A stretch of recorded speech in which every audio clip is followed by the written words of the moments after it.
Teenage Podcast. Nah, di sini kita bakal ngomongin soal kebersihan lingkungan sekolah nih bersama narasumber kami, yaitu Bapak Muhajir Joko Tingkir selaku Kepala Sekolah Smart di Tangsel. Apa kabar, Pak? Alhamdulillah, Bang. Sehat semua kalian? Sehat. Terima kasih ya, Pak, sudah meluangkan waktunya untuk podcast ini.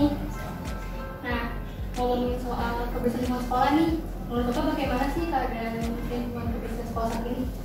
Kalau saat ini, menurut Bapak, sekolah kita sudah dalam grafik yang naik. Artinya sudah jauh lebih bersih daripada sebelumnya. Dan ini yang harus kita tingkatkan. Tugasnya tugas siapa? Tugas kita semua, warga sekolah. Warga sekolah itu ada anak-anak semua, ada kami Bapak Ibu di ruang guru, staf pelaksana, kemudian pramu saji, pramu bakti, termasuk keluarga kita yang berada dan berusaha di kantin. Itu wanita kita. Ada lagi yang mau ditanya nih? Ya, terima kasih jawabannya. Dan untuk mengenai sampah, menurut Bapak bagaimana sih cara mengurangi sampah di sekolah ini? Kalau menurut Pak Jody, nah sebenarnya ini pendapat bukan pendapat pribadi. Artinya dalam pengelolaan sampah di sekolah kita, menjaga kebersihan sekolah kita, konteksnya semua kita sudah sepakat untuk beberapa tahun ke depan, dimulai di tahun ini katakan kita akan mulai dengan pertama itu kurangi dulu sumbernya. Artinya apa yang dilakukan? Gerakan kita semua, Ananda, Bapak Guru, Dewan Guru, semua warga SMA 7 untuk membiasakan diri membawa tempat makan minum dari rumah. Nah, apa manfaatnya selain mengurangi sampah, lebih higienis karena milik kita pribadi dari rumah, dan dampaknya tentu sampah berkurang. Itu yang pertama. Nah, yang kemudian yang kedua, kita himbau juga mengurangi kemasan yang sulit terurai. Nah, sekarang di kantin kita sudah minta kemasannya kalau bisa menggunakan kertas. Nah, kemudian apa supaya membiasakan anak-anak kita mengurangi sampah? Tempat-tempat sampah sengaja dibuat dikonsentrasikan di titik-titik tertentu supaya penanganan pengelolaan pembuangannya juga lebih sederhana. Dan anak tidak terbiasa membuang sampah sembarangan. Itu yang harus kita sepakati dulu bersama. Nah, kemudian setelah itu baru kesadaran. Kita dengan tidak pernah berhenti, tidak pernah menyerah, kita berikan pemahaman ini untuk semua. Artinya kebersihan itu bukan milik guru, bukan milik siswa, tapi sekali lagi program kebersihan sekolah milik kita warga sekolah. Itu anak-anak.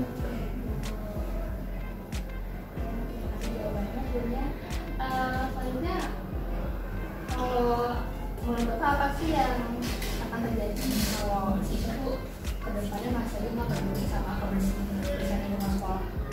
Pertanyaan itu bagus, tapi secara pribadi Pak Joting itu berharap itu tidak pernah terjadi. Bahwa saya percaya anak saya, warga SMA 7, keluarga besar saya di SMA 7 akan selalu peduli. Cuma bagaimana pertanyaan itu muncul? Kita bisa bayangkan, Muslim itu ataupun agama apapun itu tidak pernah ada yang mengajarkan untuk hidup kotor. Tidak ada yang benar, harus hidup bersih. Kebersihan sebagian daripada iman. Maka saya katakan, kalau kita membayangkan suatu saat semua tidak ada yang peduli, ini bukan sekolah namanya, ya kan, tempat akhir pembuangan sampah, dan itu tidak mungkin, ya. Maka saya katakan, supaya itu tidak terjadi, kita lakukan ini dengan sepenuh hati, melibatkan seluruh warga sekolah, dikontrol bersama, maka pasti program kita akan berhasil. Jadi, jangan Tina. Oke, saya izin ke pertanyaan berikutnya ya, Pak. Ya, nah, menurut Bapak, bagaimana cara menyadarkan siswa akan pentingnya menjaga kebersihan lingkungan di sekolah ini? Nah, untuk menyadarkan siswa itu tadi kadang kita tidak boleh berpikir bahwa hanya tugas guru menyadarkan siswa. Tidak. Guru selalu mengajak anak untuk menjaga kebersihan. Oleh sebab itu, yang menjadi sumber atau agen perubahannya itu sebenarnya berada pada diri siswa itu sendiri. Nah, oleh sebab itu yang akan kita lakukan pertama, setiap kelas dibiasakan ada piket kelas. Supaya apa? Supaya memiliki. Bapak Ibu Dewan Guru selalu bilang ini rumah kita, sekolah kita ini rumah kita, kelas kita itu adalah kamar kita. Siapa yang mau rumahnya kotor, siapa yang mau kelasnya kotor, kan tidak ada. Kalau tidak ya kita jaga sama-sama. Seperti itu. Selain piket kelas, kita minta kepada siswa-siswa, terutama OSIS yang ada di program K5 itu atau 5K, maksud Pak Dirti, bahwa ayo optimalisasi program, libatkan semua sekolah. Ide yang muncul dari anak kita tampung. Nah, berikutnya bagaimana cara menyadarkan itu tadi? Di sekolah ini sudah akan ada yang namanya pengumuman kelas terbersih. Kita tidak bicara kelas terkotor, udah kelas terbersih saja dulu. Nah, nanti ke depan kita akan sampaikan kelas yang belum bersih itu mana. Jadi tidak ada kalimat kotor harusnya. Mana yang paling bersih dan mana yang belum bersih. Kemudian ada lomba. Nah, itu kita lombakan. Nanti siapa nih ranking 1 nih yang kelasnya selalu bersih selama 1 semester. Kemudian nanti anak-anak juga diminta untuk misalnya kita sekali-sekali adakan lomba puisi tentang kebersihan, ataukah poster tentang kebersihan, lomba karya tulis tentang kebersihan sekolah. Ayo, karena kita ingat bahwa sekolah ini sudah termasuk kategori sekolah sehat untuk tingkat Kota Tangerang Selatan. Kita berada di urutan ketiga, tapi itu bukan menjadi prestasi. Yang kita butuhkan adalah, yang kita kejar bukan prestasi piala, tapi yang kita kejar adalah budaya bersih di sekolah. Itu anak-anak kita. Jadi yang terakhir, penanaman rasa tanggung jawab dan memiliki sekolah dan arti pentingnya kebersihan sekolah. Itu yang akan kita tanamkan kepada anak. Bapak yang sangat menarik sekali bisa membangun. Jadi sekarang untuk membangun lingkungan sekolah yang bersih dan sehat menurut Bapak itu bagaimana? Kalau menurut saya tips tentang kebersihan sekolah itu tips yang paling baik itu adalah 1. Segala sesuatu dilakukan dengan kontinu dan konsisten.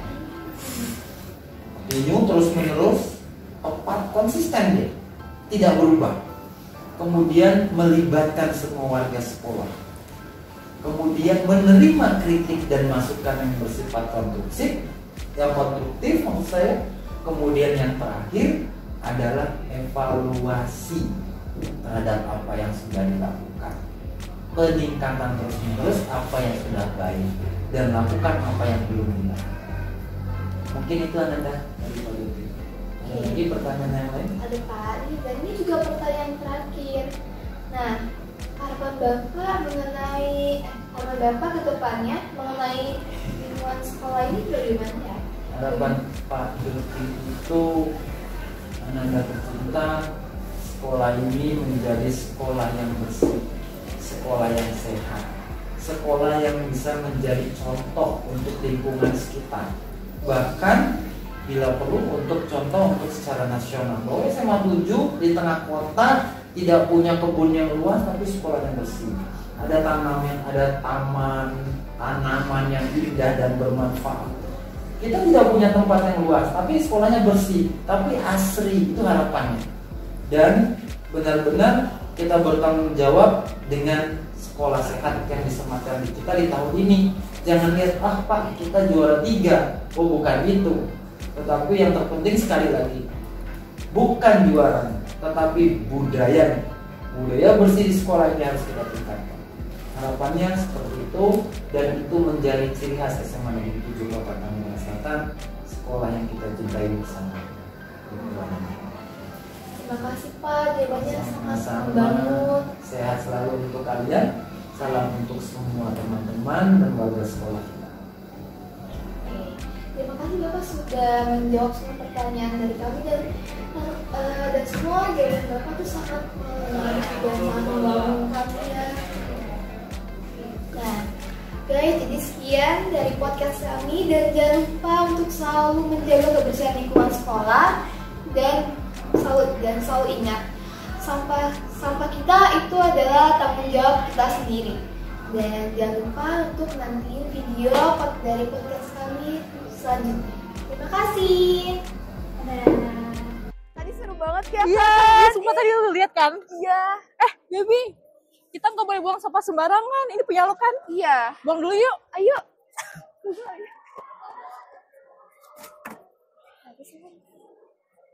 Ingat ya guys, kita nggak boleh buang sampah sembarangan.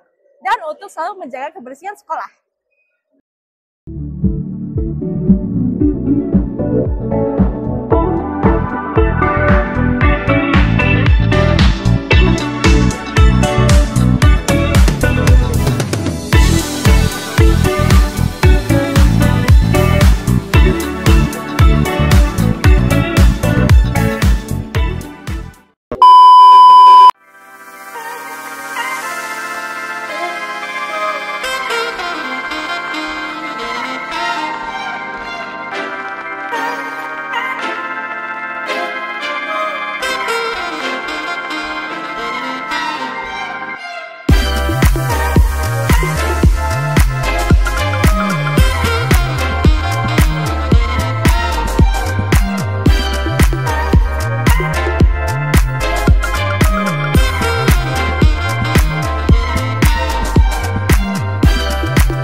Halo, woi.